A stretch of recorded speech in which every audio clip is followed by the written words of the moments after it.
Isang auto detailing shop sa Fairview sa lungsod ng Quezon ang nilooban ng 5 suspect at 2 sa kanila, mga miyembro umano ng Presidential Security Group. Nakatutok si Oscar Oida.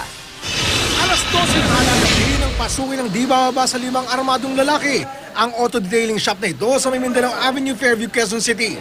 Nagpanggap pa umanong nasiraan ng motorsiklo ang isa sa mga suspect. Nilagay rito yung motor.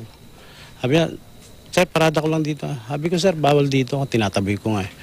Sabi ko, bawal dito, sir, kasi mga amo ko lang dito eh. Mga bossing ko ang pumaparada dyan. Hindi, sandali lang naman eh. Ngayon, sabi niya, huwag kang kikilos na masama. Buksan mo yung gate at may nakatutok sa yung baril. Nang buksan ng gwardya ang gate, sunod-sunod na raw nagsipagpasok ang mga suspect na pawang armado ng kalibre 45. Agad daw hinanap ng mga suspect sa may-ari ng shop ang susi sa vault. Pero tumanggi ang may-ari. Nakuha ko ng baril. Nung nanggigigil na sila kasi ayaw ko daw umamin na kung nasaan yung susi ng vault. Tapos nung nabuksan nila yung, nakita nila yung susi, kung ayaw ko daw bigay yung combination ng vault. Kaya 2 beses. Isa sa susi, isa sa combination. Tapos taser 5 beses. Sa puntong ito, pinuntire na lang daw ng mga suspect ang ilang personal na gamit ng may-ari tulad ng cellphone, laptop at ilang pera. Pinadapa ang mga biktima at ilang saglit pa. Sumibat na raw ang mga ito. Noong mga sandaling yun, sakto namang may inaarestong 2 armadong lalaki ang mga pulis sa isang restaurant na katabing-katabi lang ng auto detailing shop.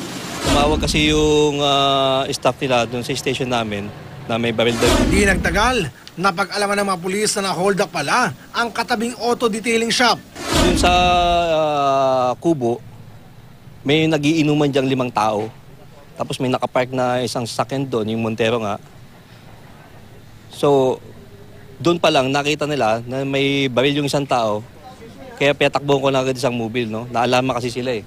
So, doon na nangyari, no? Habang nag-iimbestiga kami doon, may nangyari na pala ditong krimen sa tabi.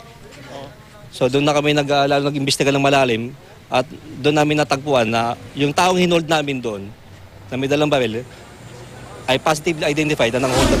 Base sa ID na nakuha sa isa sa mga suspect, kinilala siyang si Sergeant Marvin Gaton na nagpakilala umunong miyembro ng PSG. Habang ang kasama naman niya ay kinilala sa pangalang Bobby Atis na nakuhaan naman ng isang 9mm na baril.